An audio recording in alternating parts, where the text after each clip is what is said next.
All right, so we're going to talk Kevin Durant today for one last time, and then we're never going to mention his name on this channel ever again because we're going to start talking about DeMar DeRozan, baby. No, I'm just kidding.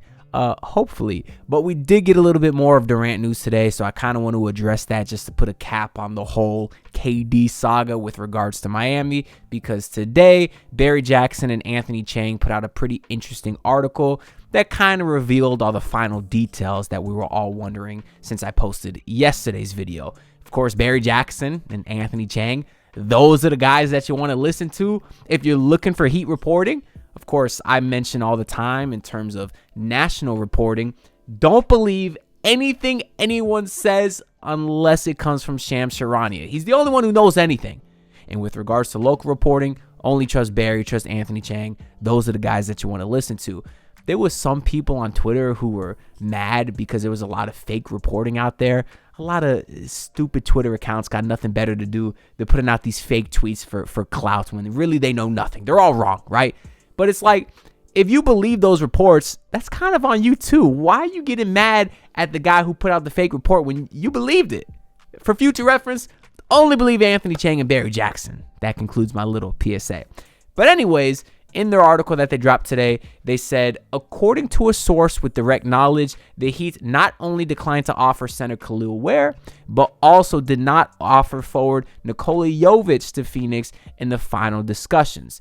And then kind of the main part that we were all wondering is they did reveal what Miami's final offer was, which was the Heat's final offer included Andrew Wiggins, Terry Rozier, 2 bench players, and the 20th pick in Wednesday's NBA draft.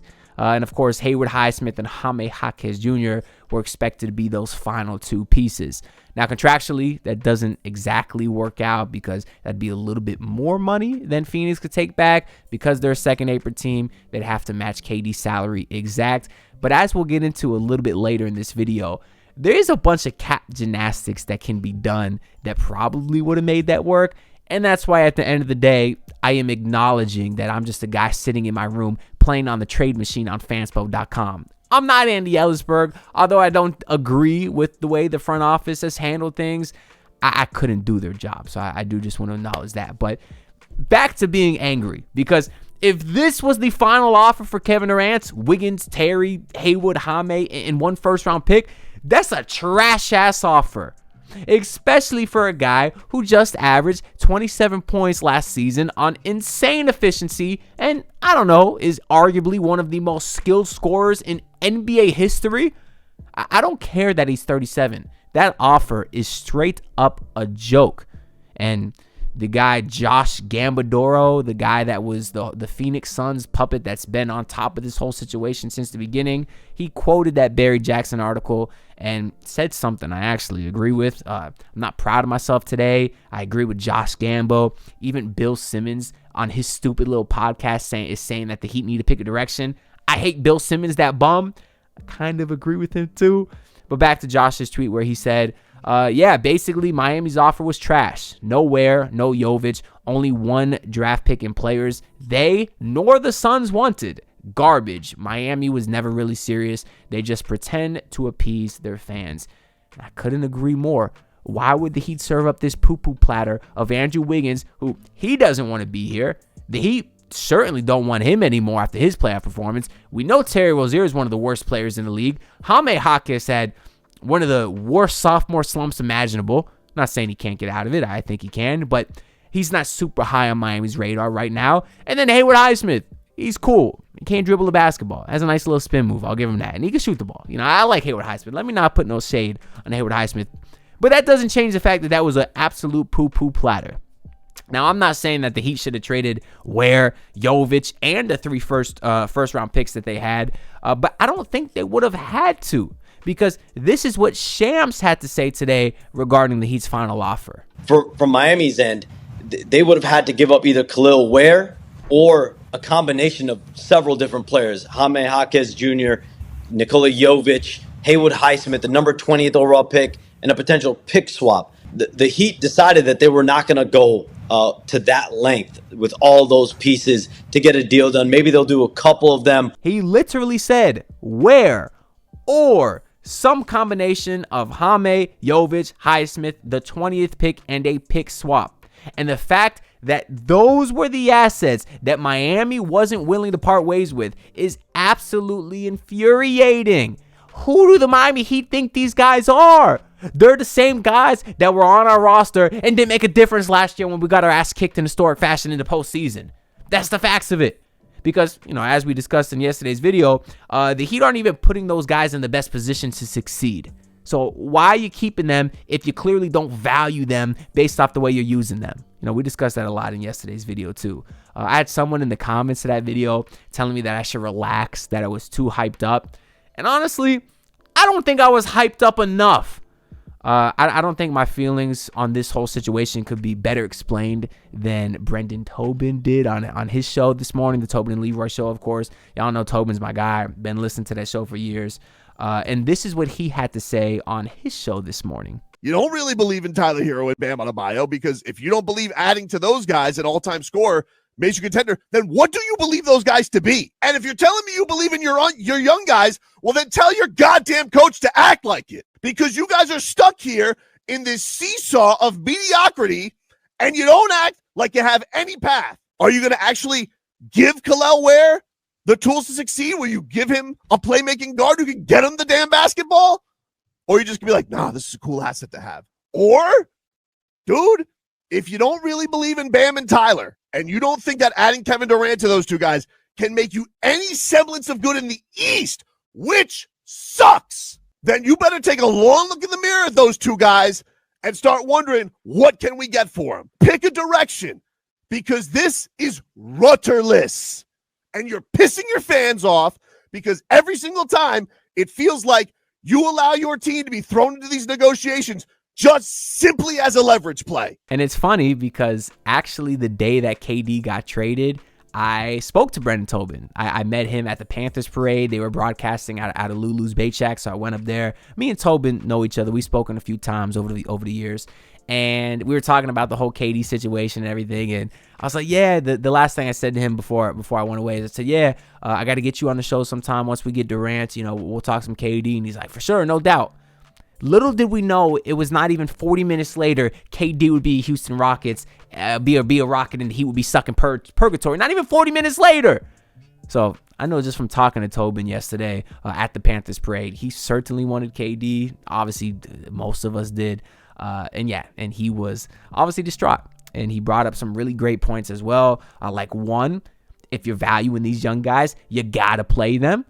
Let's look at Jaime Jaquez last year. Only played 66 games, about 21 minutes a night. That's down from 75 games the previous season, in which he had a groin injury, and played 28 minutes a night. So he was even playing 8 less minutes per game last season. And a lot of that is because he sucked. I will admit he sucked, so eventually Spoelstra had to kind of pull him out of the rotation. But part of the reason he sucked is because they were using him as a corner-sitting floor spacer. That's not his game. And then, of course, Nikola Jovic, where the season prior to last season, played 46 games, started 38 of them, and played 28 minutes a night. Played 19 minutes a night, excuse me. But this past season, he actually went up in minutes. He went up to 25 minutes per game, also played 46 games. A lot of that is because of the hand injury that he had. So theoretically, he would have played more games, but look at the games started, where this past season, he only started 10 games. And if he was healthy, he was out of the starting lineup anyways. Once they put Kel'el Ware in there, he was coming off the bench. But yeah, he started 28 less games last year than the year before. That's the guy that you're not even offering? They put him as an untouchable. Not even saying, oh, we can't give you Jaime and Jovic. Jovic is out of the discussion completely. For a bench player? Now, Jovic, I think, had a good year last year before he was hurt. He was very good off the bench. Him and Kel'el Ware, they had a really nice two-man game. But still, he's a bench player. And I don't even know if they have any plans to start him. Now, I might, because the lineups we saw last year, very small sample size, but of Jovic, Bam, and Ware. We did see the three of them. I thought they played well. I do think that lineup has an interesting dynamic. But part of it is because Jovic is not playing the power forward or center in that lineup. He has more of an opportunity to play with the ball in his hands, and that's when he's the most successful. And that's what they need to play him as more next year. Stop playing him as a guy who's like Channing Frye. That's how they're trying to use him, As a guy who never touches the ball, he's a corner spacing four, stretch four. Just like they were doing Jaime Jaquez. These guys have skill. Let them use it. Not to mention, as Jovic, he's also due for an extension, and we have no idea what the hell he's worth. For that reason alone, I might have been more incentivized to trade him. The Heat did not agree. The other point that Tobin brought up is that to make Khalil Ware successful, get him a playmaking point guard. Khalil Ware has great hands. He's one of the most athletic freaks in the league at 7 feet tall with the vertical that he has. He's a lob threat nightmare. He's a monster out of the pick and roll. But this team has nobody that can run a pick and roll. How about get a facilitating guard to help not only Ware, but Bam Adebayo, the guy you just invested $50 million in? But no, they won't even get a point guard on the roster. And then the last point that Tobin brings up, which is really just a great point, this East is obviously weak. Even before the Halliburton injury, that broke my heart seeing that man tear his Achilles. But oh man, prayers for him. Hope for a speedy recovery for, of course, him, Dame, Tatum, Kyrie, all the other people with long-term injuries. But in the East specifically, we'll go before the Tyrese Halliburton injury because the trade was completed prior to Game 7. But you had no Tatum, right, for next year. You're going to have no Dame, so obviously the Bucks and Celtics will be kind of weak. The East is wide open, and Pat Riley didn't think that adding Kevin Durant to this team was enough to maybe give them a chance to contend to get back to the finals. Because if that's the case, because clearly he wasn't going too hard to get KD with that final package he put out there. So if that's the case, he doesn't believe in Tyler and Bam. You already paid Bam. We'll see if they pay Tyler. I don't think they will this offseason. Maybe they give him his extension next offseason. But still, those are the guys you're investing in. And if you don't believe that adding Kevin Durant to them is enough to make you a contender, then how much do you really believe in them? It's just a bunch of hypocrisy going on along the whole way. And also, as Tobin said, it really does feel like we're being used as a leverage play to be in all these discussions for these players and just not get any of them. That was another thing Tobin said in his personal video on his channel the day of the trade is it's like, okay, you didn't get KD. He wasn't a perfect prospect because of his age. We all understand that. But at some point, it's just gut-wrenching to be in all of these discussions and have all of these stars want to come here, and you can't get any of them. Like, at some point, that's an indictment of your job, Pat Riley. It really is. But anyways, it's not just Tobin that was mad yesterday. I also saw just a few minutes before recording, Will Mansell and Barry Jackson. They were going back and forth, actually replying to that video from Tobin, which was going around Twitter. And they both basically agreed. Will Mansell said, yeah, Tobin's right. It sucks being stuck in mediocrity. I know he wanted Kevin Durant. I believe Barry Jackson did as well for a certain price. He did say that, he would have relinquished Jovic, I believe. I even saw a clip from Wes Goldberg, who's genuinely one of the most level-headed guys out there. He was mad. He was spitting straight facts, basically saying how much they botched the Jimmy Butler situation by not only trading him earlier, but then getting a terrible package for him when you did trade him because you got no assets that help you get the next star. Because quite literally, as he mentioned, the Suns chose Dylan Brooks over Andrew Wiggins. That's the truth. But no, Wiggins was the centerpiece of the Jimmy Butler trade because the Heat wanted to compete. They thought they could compete with Andrew Wiggins. You got to pick a direction. Something that even Ethan Skolnick finally admitted when they did their KD podcast. He said, yeah, he wanted KD as well, and he said the worst part is the Heat didn't pick a direction, which actually kind of defers to what he said when they traded for Wiggins because he said this is the one thing I didn't get or agree with him. He's like, oh, the Heat traded Jimmy for Wiggins. They finally picked the direction. I'm like, did they? Wiggins is 30, makes a lot of money for a lot of years. Like he's taking you from mediocre to mediocre. It didn't seem like picking a direction to me, and it does seem like Ethan kindly came to the other side of things because picking a direction would mean at the very least, even if you don't want to blow it up, trade Bam and Tyler. At the very least, it would mean trading Wiggins, trading Hayward, trading Duncan, not trading an extra second round pick to get Davion Mitchell, which they did. Davion didn't just come over from Toronto in the Jimmy trade. No, the Heat had to flip them an extra second round pick. He's a good player for a championship team. So are the rest of these guys. And the Heat are not a championship team. So if they can sell off all those guys, get as much assets as possible, then you build around Jovic and Ware and Jaime. See what those guys really have. Actually play them. Put them next to Bam Adebayo and Khalil Ware or Tyler Hero. Bam's already going to be 28 by next season. Maybe you could build a contender in 3 years like OKC did. Bam would be 31 by that point. Just pick a direction, There's a few things that I do want to acknowledge before we close out this video. But first, I got to talk about this, man. I'm sitting here editing, and I see the breaking news that Drew Holiday was traded to the Blazers for Anthony Simons. And I'm sitting here, and I'm even more mad because this is what good organizations do. That is an awesome trade by the Celtics. They got off of Drew Holiday's massive contracts. It's so bad, I literally thought it would be a negative asset just because he's going to get paid a lot of money when he's really old. But instead, they flipped that into Anthony Simons, who is a great player, really going to help their scoring punch with Tatum out next year. And I'm just baffled because why the hell would Portland do this? Outside of their owner, their GM being that bum-ass, dumbass Joe Cronin, why would they do this? They're not ready to compete now. Why would they want to take on Drew Holiday's terrible contract? I understand that Anthony Simons is an expiring deal. They want to get some value for him. But Drew Holiday is not that value. Why would they do this trade and help the Celtics out again? Remember, Drew Holiday was already on Portland. He was a part of the original trade with Damian Lillard. But now Portland trades for him when Drew is a few years older and his contract's about to be one of the worst in the league? The rich keep getting richer. Excellent trade by the Celtics, and that's what good organizations do. But let's get back into this video here. One is kind of what we were mentioning earlier about the salary cap, where you can't just play around in the trade machine and think you know everything. And that's kind of a note that I want to make to myself, but also let you guys understand, because Yossi Gosselin actually put together this really great breakdown of why the Suns and Rockets trade works from a cap standpoint. You see how long this thread is here. He mentions that when it's finalized, it might be a 3-team deal, but it does work as a 2-team deal, which would seem weird because prior to the trade, Jalen Green and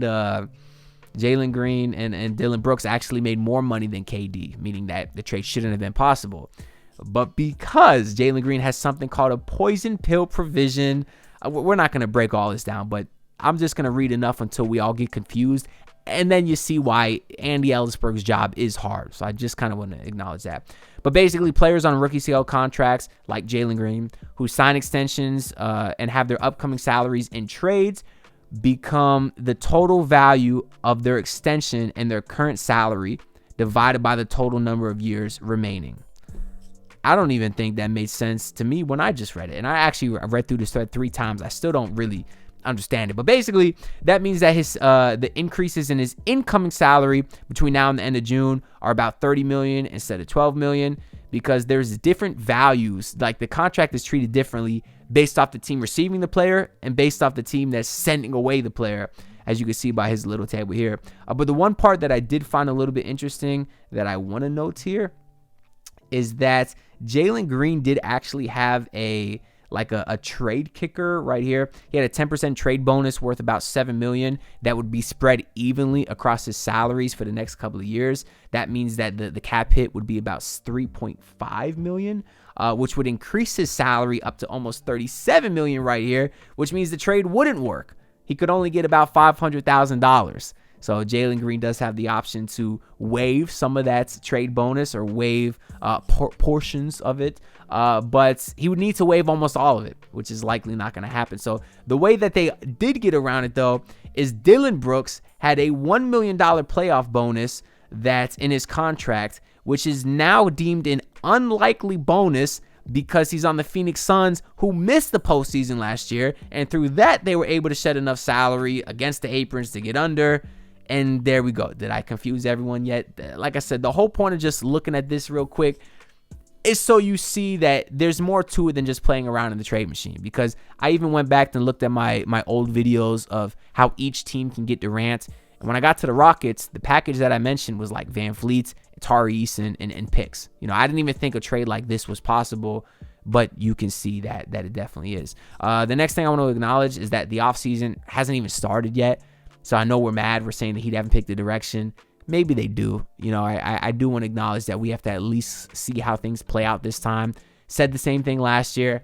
Didn't play out well, but it's a new offseason. We'll see if they can finally learn from their mistakes. And then finally, number 3, the butterfly effect is crazy. You know, as much as we disagree with the way things are now, we won't know the full extent of this trade or this non-trade until 5-10 years from now. Who knows? For all we know, the Heat can draft Jace Richardson and he turns into a Hall of Famer. I don't know. Maybe because the Heat made the playoffs, we now got our pick next year. Maybe we suck this year. We get the first pick in the draft AJ DeBanza. He turns into the best player in NBA history. Again, I don't know. Maybe Kevin Durant gets hurt, the Houston Rockets tank, and now they're stuck with his massive extension. We don't know. So just a few things I want to acknowledge just to kind of end this video on a positive note, as to say we'll see where things play out. But anyways, that's all I got to say for this video. I'm very excited because the NBA draft is in just 2 days at the time of this recording. I'll actually be uploading this about midnight on what's today, Monday, so hopefully it does well, a bit of a late upload, but if you are watching this video, if you stayed at this point, make sure to leave a like, comment your thoughts down below, and subscribe because I'm on the grind to hit 8,000 subs. That being said, I'll see you on the next video. Peace out, everyone. Look, pull up in your city tryna get that dead face. Do it on my own, I don't need no dead weight. Had to kill him off, yeah, I need a head space. You know this homegrown bitch don't offend me.